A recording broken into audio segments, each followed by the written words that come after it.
웰싱킹 저자는 켈리 최입니다. 1부 시작합니다. 나는 지방의 가난한 농가에서 태어난 흙수저 중에 흙수저였다. 고등학교에도 갈 수 없어 소녀공으로 낮에는 공장에서 일하고 밤에는 야간 고등학교에서 공부하며 힘겨운 시절을 보냈다. 성인이 되어 어쩌다 시작하게 된 사업으로 10억 원의 빚만 떠안게 되었다. 그때 내 나이가 30대 후반이었다. 나와 비슷한 배경과 실패를 딛고 성공한 천여 명의 부자를 공부하기 시작했다. 나는 부자들의 공통된 사고방식을 하나씩 따라하고 완전히 체득했다. 그 결과 5년 만에 내가 목표했던 모든 것을 이루게 되었다. 10억 원의 빚을 안고 파리의 생강에 몸을 던져버리겠다던 실패자에서 6천 개의 일자리를 창출하고 12개국 30개가 넘는 비즈니스와 계열사를 거느린 글로벌 기업 회장으로 다시 태어난 것이다. 당신의 인생을 제한하는 벽은 세상에 대한 믿음, 타인에 대한 믿음나 자신에 대한 믿음에서 생기는 고정관념이다. 부자들은 이 세 가지 벽을 부순 멘탈의 소유자들이다. 밑바닥에서 나를 구원한 건 부자들의 사고방식 웰싱킹이었다고 힘주어 말할 수 있다. 수많은 실패를 거듭하면서 깨달은 지혜는 무엇을 할지 보다 무엇을 안 할지를 고민하는 편이 더 이롭다는 사실이었다. 그래서 나는 만족할 수준의 부를 이루기 전까지는 평소에 즐기던 걸 끊겠다고 결심했다. 나는 이런 생각을 했다. 부자들이 하지 않는 게 무엇일까? 내 삶을 뒤돌아보니 버려야 할 세 가지의 나쁜 습관이 보였다. 나는 즉시 행동으로 옮겼다. 1. 정신을 흐트러뜨리는 음주를 버리다. 술을 마시지 않겠다고 결심한 이유는 술을 마시고 실수를 해서가 아니었다. 그 정도로 술을 마신 적도 없었다. 술의 시간을 뺏기는 게 아까워서였다. 술을 끊겠다고 결심한 뒤로 나는 술을 한 모금도 마시지 않았다. 이 야금야금 삶을 갉아먹는 유의를 버리다. 나는 시간적으로 조금 여유가 생기면 드라마를 보거나 게임하는 걸 좋아했다. 문제는 시작하면 멈추지 못한다는 것이었다. 당연히 시간을 쓰는데 효율적이지 않았다. 성공한 사람들은 시간에 여유가 생기면 책을 읽으면서 철저하게 자기 시간을 확보한다. 그들은 대개 삶의 유의를 즐기는 방법이 나와 달랐다. 성공하기 위해서는 자기관리가 기본이다. 자기관리의 기본은 불필요한 시간 소모를 줄여 스스로 발전시키는 시간을 갖는 것이다. 특히 지나친 SNS의 사용을 삼가할 것을 적극 추천한다. 3시간을 빼앗는 파티를 버리다. 한국이나 유럽이나 모임은 매한가지다. 모임의 핵심은 인맥 관리다. 하지만 나는 어느 순간에 모임에 참석하는 것이 성공을 방해하는 요인이라고 생각했다. 사업가인 내가 모임을 포기했다. 고 말하면 어떤 사람들은 그럼 인맥 관리를 어떻게 하느냐고 되묻는다. 나는 이렇게 대답한다. 전 인맥 관리 안 해요. 나는 친구를 좋아하고 새로운 친구를 환영한다. 하지만 나는 켈리를 나의 인맥으로 관리하고 싶어라고 말한다면 다르다. 나는 당신에게 관리되고 싶은 마음이 추워도 없다. 내가 나랑 친구가 되고 싶어하는 사람과 나를 인맥 삼아 이용하려는 사람을 구분하지도 못할까? 이는 비난나뿐만이 아니라 모든 성공한 사람이 직감적으로 느낄 수 있는 부분이다. 그래서 나는 인맥을 관리하지 않는다. 파티에 가지 않겠다. 는 결심 또한 시간 때문이었다. 파티는 보통 하룻밤을 통째로 잡아먹는다. 사교에는 도움이 되겠지만 나는 한 번의 큰 실패를 겪으면서 단순한 사교가 인생에 별 의미가 없다는 걸 뼈저리게 느꼈다. 정말 소중한 친구나 가족들과의 파티 외에 단순한 사교 모임에 내 귀한 시간을 소모하고 싶지 않았다. 이것은 성공한 지금도 지키고 있는 원칙이다. 행복해지고 싶다면 먼저 당신의 삶을 갉아먹는 나쁜 습관을 끊어내야 한다. 세 가지의 나쁜 습관을 끊었다면 좋은 습관 세 가지를 만들어야 한다. 특히 나를 성장시키는 것에 그 시간을 써야 한다.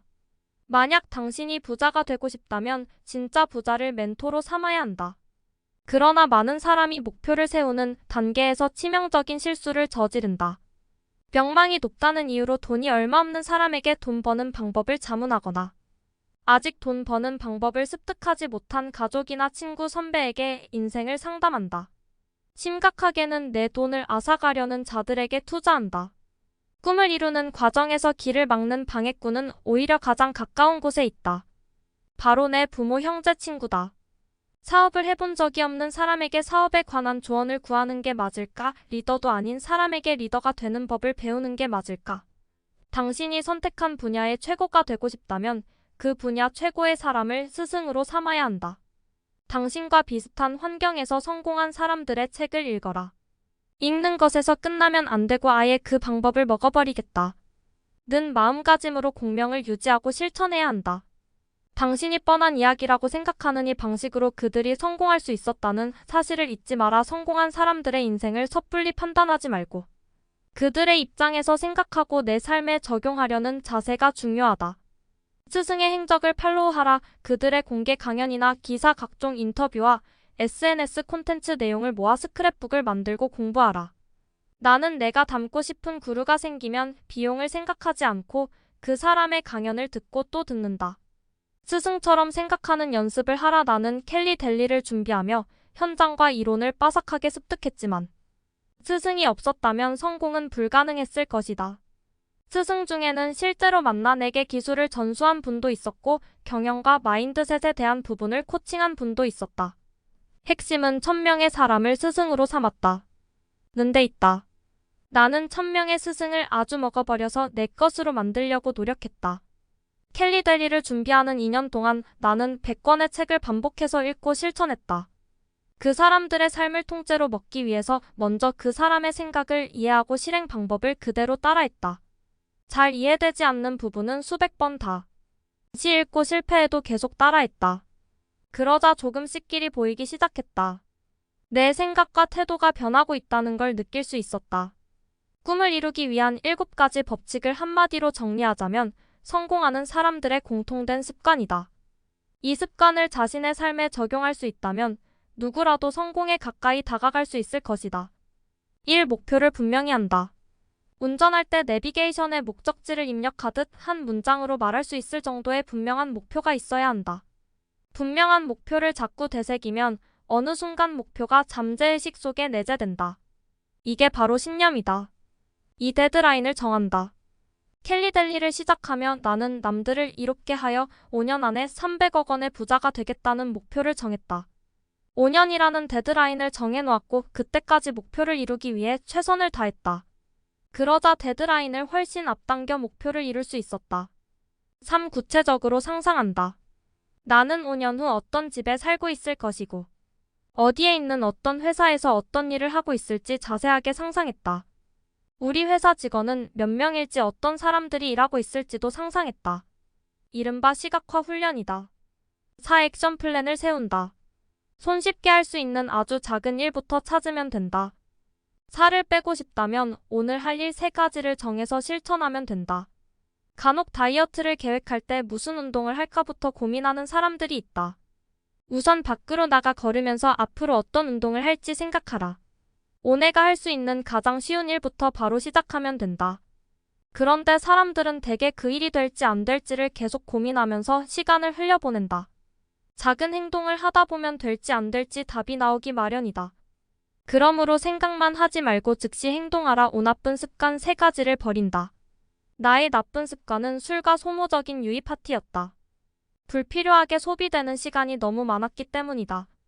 술을 끊고 파티를 줄여 얻은 시간에는 책을 읽었다. 6. 보이는 곳마다 한 문장으로 정리된 꿈을 적어둔다. 나는 300억이라는 숫자를 컴퓨터 비밀번호로 정했다. 화장실이며 냉장고, 거울, 책상, 화장대 등 집안 곳곳에 5년 안에 300억 원을 가진 부자가 되겠다고 써놓았다. 지난해 남편 생일까지 다이어트에 성공하겠다는 목표를 정했을 때는 휴대전화 비밀번호가 55만 700일이었다. 55km를 남편의 생일인 7월 1일까지 달성하겠다고 결심했기 때문이다. 하루에도 수십 번씩 비밀번호를 누르면서 나는 내가 다이어트 중이라는 걸 상기했다. 7. 매일 꿈을 100번 이상 외친다. 이루고 싶은 꿈을 한 문장으로 만든다. 음에 100번 외치려면 적어도 10분 정도가 소요된다. 나는 더 간절히 이루고 싶은 꿈이 있으면 종이에 100번 쓰기도 했다. 꿈을 이루는 7가지 법칙은 단순하고 누구나 할 수 있는 것이다. 그러나 하는 사람과 하지 않는 사람의 삶에는 큰 차이가 생긴다. 나에게 성공 비결을 묻는 사람들이 너무나 많이 있다. 그들에게 나는 이 7가지 법칙을 말해준다. 나는 이 일을 꾸준히 반복했을 뿐이다. 할까 말까 고민하는 시간에 일단 해보는 사람은 알 수 있다.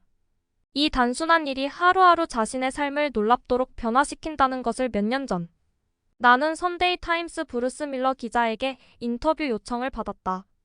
선데이 타임스는 1822년에 창간된 영국의 대표 신문으로 전통과 권위가 있는 언론이다.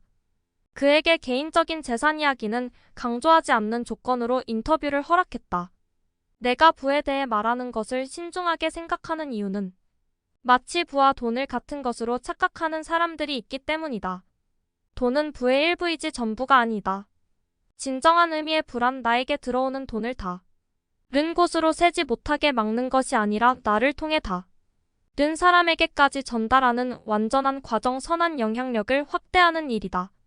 그런 의미에서 부자는 단순히 돈이 많은 사람을 의미하는 게 아니다. 부자란 남을 돕기로 결심하고 사회적인 공헌을 실천하면서 인격적으로 완성된 사람을 일컫는다. 즉 돈과 공헌 그리고 인격까지 완성될 때 비로소 부자라고 말할 수 있다.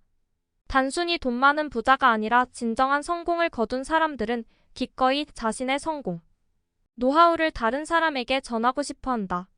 빌 게이츠나 워런 버핏 같은 세계적인 부자들은 그걸 알기에 자신의 재산을 인류와 지구를 위해 아낌없이 내놓는 것이다. 나는 사람들에게 부를 이룬 노하우를 전하면서 어떤 이유에서인지 돈을 악의 근원처럼 보는 사람이 많다는 걸 알게 되었다. 처음 돈보다 다른 무엇이 더 중요하다라는 말을 들었을 때에는 물질적인 삶을 지향하기 위한 도덕적인 처세라고 생각했다. 하지만 얼마 지나지 않아 나는 이것이 부자에 대한 상태망에서 기인한 태도라는 걸 깨달았다. 태만은 약자가 강자에게 품는 증오, 복수, 격정, 질투, 분노 같은 게 뒤섞인 감정이다. 독일의 철학자 니체가 제시한 개념이며 내가 간단히 정의한 것보다 훨씬 더 폭넓은 의미를 담고 있다. 돈보다 행복이 중요하다. 돈보다 건강이 중요하다. 돈보다 가족이 중요하다 등처럼 돈보다 무엇이 더 중요하다는 글이나 말을 접할 때마다 나는 위태롭다고 느낀다. 삶은 갖가지 요소들이 균형을 이룰 때 비로소 안정을 느낄 수 있다. 그렇기 때문에 돈도 다른 요소처럼 중요하다. 당신에게도 부자에 대한 르상티망이 있는가? 돈이 많은 사람은 왠지 탐욕적이고 성적으로 물러날 것 같으며 법의 테두리 밖에서 사회를 조롱한다고 생각하는가? 부자에 대한 부정적인 시각은 어떻게 만들어질까? 우리가 학습하는 방법은 생각보다 놀라울 정도로 단순하다. 드라마, 영화, 음악, 뉴스 등을 통해 가장 많이 학습한다. 다양한 매체를 통해 접하는 부자의 부정적인 이미지들이 각인되는 순간 마치 돈을 악의 근원처럼 여기게 된다. 주변에 대업을 이루어 부자라고 부를 만한 사람이 없어 표본이 없으니 그대로 수용하는 것이다. 정말 의아한 점은 그렇게 각인이 된 상태에서도 많은 사람이 부를 원한다는 사실이다. 부를 원하는가? 그렇다면 부자와 돈에 대한 의학적인 생각부터 떨쳐야 한다. 사실 당신도 부를 갖고 싶지 않은가? 경제적 자유를 누리겠다고 결심했다면 펜과 종이를 준비하고 다음에 내 질문에 솔직히 답하라. 첫 번째 질문, 당신에게 부자란 무엇인가? 두 번째 질문, 당신에게 돈이란 무엇인가? 나는 웰싱킹으로 돈에 대한 긍정의 가치들을 잠재의식 속에 투영했다. 돈 버는 것은 쉽고 재밌다. 돈은 착하고 행복을 부른다. 돈은 무한하다라고 반복해서 말했다. 돈은 한 정도에 있어서 나눠야 하며 내가 가지면 다른 사람의 몫까지 빼앗는 것이라고 생각하는 사람들이 있다. 이는 잘못된 생각이다. 부자들은 돈을 무한하다고 여기고 실제로도 그렇다. 부자다. 돈이 많다는 단지 결과일 뿐이다. 결과에는 반드시 원인이 있다. 원인의 본질은 생각이다. 부자는 사기꾼, 욕심쟁이, 갑질하는 사람, 나쁜 사람이 아니다. 그렇게 행동하는 몇몇 사람이 있었을 뿐이다. 잠재의식 속에 숨어있는 부자와 돈에 대한 나쁜 의식을 모두 지워라. 진정 부호를 원한다면 더 이상 부를 미워하지 마라. 사실 부자인지 아닌지는 돈을 많이 버는 것과는 생각보다 상관이 없다. 이유는 간단하다. 돈을 많이 벌면 많이 쓰기 때문이다. 진짜 부자인지 알기 위해서는 돈을 쓰고 남은 순자산이 얼마인지를 봐야 한다. 나는 한 달에 한 번 순자산이 얼마인지를 계산한다. 자산이 줄어들고 있는지 늘어나고 있는지를 객관적으로 살펴보고 소비와 지출을 통제하는 것이다. 순수 현찰과 지금 당장 현금화할 수 있는 자산이 얼마나 있는지, 회사의 운영 자금을 제외한 자산과 수입과 지출의 차이를 계산해 본다. 그런 의미에서 지출을 통제하는 게 부자로 들어서는 관문이라고 볼 수 있다. 한 사람이 직접 노동을 통해 벌 수 있는 돈은 한계가 있다. 우리가 부라고 부를 정도의 재력은 대부분 돈을 벌 수 있는 시스템을 구축했기 때문에 가능한 일이다. 내가 돈을 위해서 일하는 게 아니라 돈이 나를 위해서 일하는 것이다. 당신은 수입의 몇 %를 저축하는가, 어떤 투자 공부를 하고 있는가? 당신의 꿈을 위한 종잣돈은 얼마인가 이 물음에 곧바로 대답할 수 있다면 당신은 준비가 된 사람이다. 성공은 시간 문제일 뿐이다. 통계청 자료에 따르면 86%의 자영업자가 10년 안에 폐업한다. 그만큼 사업은 확실히 위험하고 인내가 필요한 일이다. 그래도 한번 터지면 그 보상이 어마어마하다. 하지만 무턱대고 덤빌 수는 없는 노릇이다. 그래서 나는 당신에게 지금 하고 있는 일에서 최고가 되라고 조언하고 싶다. 웰싱킹을 통해 돈 버는 시스템을 구축할 사업을 시작하려면 4가지 마음가짐이 필요하다.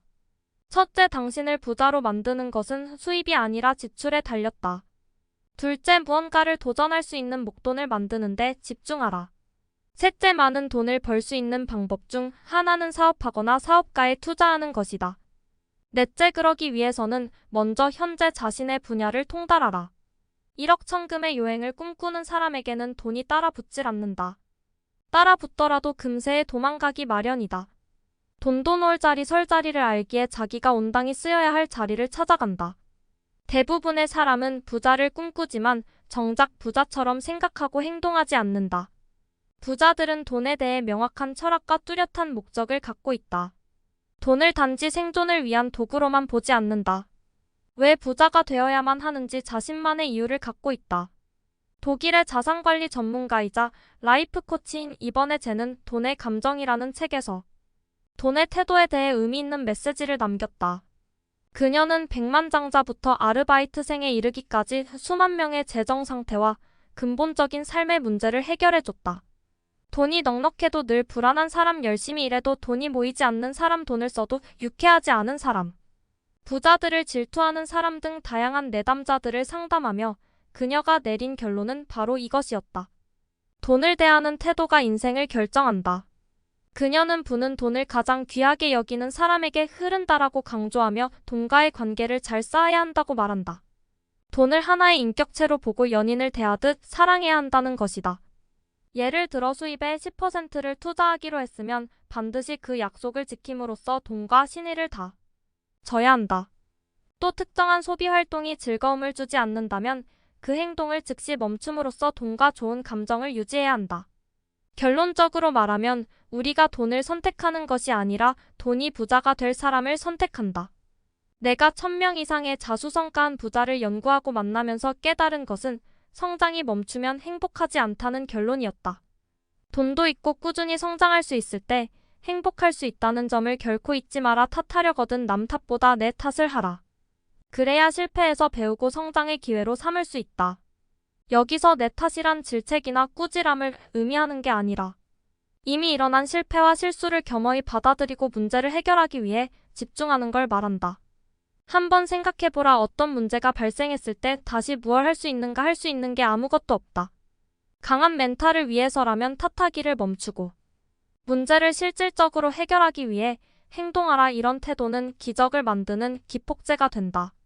핵심 가치를 찾는 일을 가장 우선으로 삼아라. 이 핵심 가치가 바로 당신의 삶이 내려야 할 첫 번째 불이다. 60개의 핵심 가치를 준비했다. 여기서 당신이 중요하다고 생각하는 핵심 가치 5개만 선별해보라. 처음에는 중요하다고 생각하는 단어를 모두 골라라. 그리고 그 중에서 덜 중요한 가치를 빼는 방식으로 다시 10개를 줄여라. 당신이 중요하다고 생각하는 가치가 보기에 없다면 새로 추가해도 괜찮다. 한 가지 조언은 선택한 핵심 가치를 왜 중요하다고 생각했는지 그때그때 적는 것이다. 핵심 가치의 종류는 다음과 같다. 성취, 변화, 공헌, 배움, 교육, 경험, 친구, 겸손, 논리.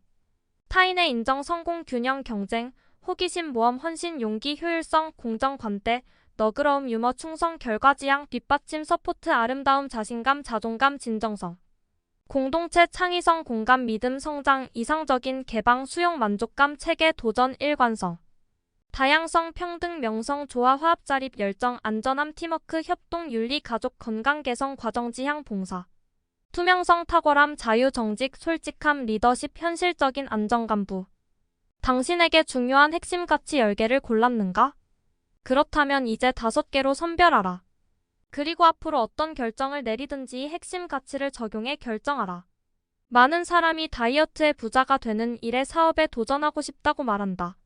하지만 몇 달 후에 만나보면 여전히 같은 소리를 하고 있다. 행동으로 옮기지 않으면서 말로만 무언가를 이루겠다. 고 허언을 내뱉는 것이다. 심지어 몇 년째 똑같은 소리를 반복하는 사람도 있다. 나는 사람들에게 기적은 행동하는 사람에게 찾아온다고 늘 조언한다.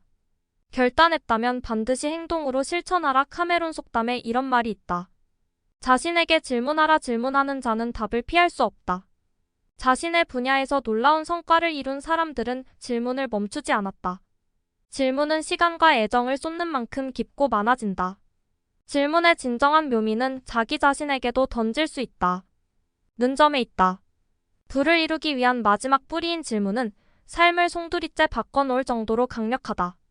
어떤 일을 대할 때 스스로에게 질문하는 습관은 참으로 중요하다. 질문이야말로 부를 이루는 핵심 뿌리다.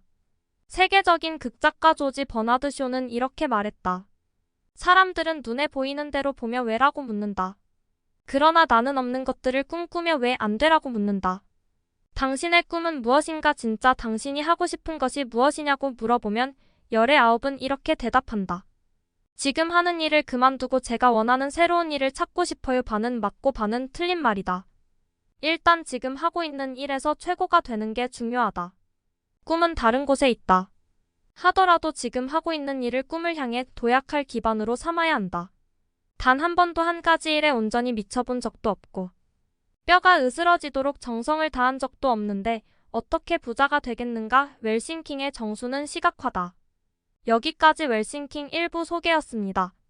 구독과 좋아요 알림 설정은 물음표에 대한 사랑입니다. 시청해주셔서 감사합니다.